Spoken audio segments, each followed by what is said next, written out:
Second. কোথায় গেছিলে তুমি? কতক্ষণ ধরে আমি তোমাকে ফোন করছি, ফোন তুলছো না কেন তুমি? কেন আমি রনিদের বাড়িতে গেছিলাম। মনিদের বাড়িতে কি করতে?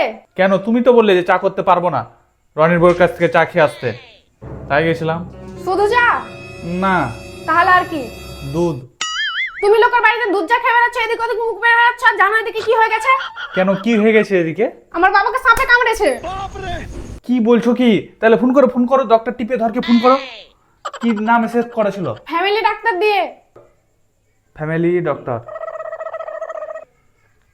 হ্যালো ডাক্তার বাবু, আমার সাপ মশাকে শ্বশুরে কামড়ে নিয়েছে। কি বলছো কি তুমি? আরে আমার শ্বশুর মশাইকে সাপে কামড়ে নিয়েছে। কি আপনার সাথে কথা হয়েছে? কি হয়েছে তাহলে? সাপটা মারা গেছে? সাপটা কোথায় তাহলে? সাপটা বাড়িতে? সাপটা বলছে বাড়িতে। সাপটা বাড়িতে? হ্যাঁ। কি গো, সাপটা বের হয়নি? না। এখনো বাড়িতে আছে? ঠিক আছে ডাক্তারবাবু, আমি দেখছি ব্যাপারটা। ঠিক আছে।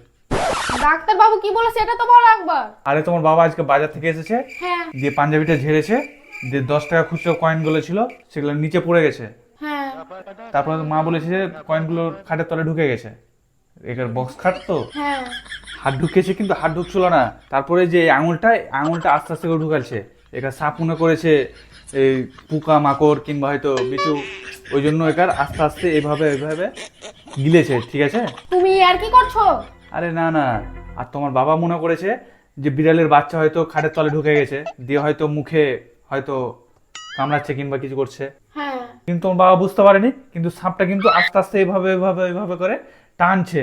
তারপরে যখন জোরে করে টানছে হাতটা, তারপরে এইভাবে দেখেছে তো সাপ। মানে ব্যাপারটা কেমন হলো? কি হলো, তুমি এখনো ব্যাপারটা বুঝতে পারোনি? ঠিক আছে, তোমাকে আমি পুরো ব্যাপারটা খুলে বুঝাচ্ছি।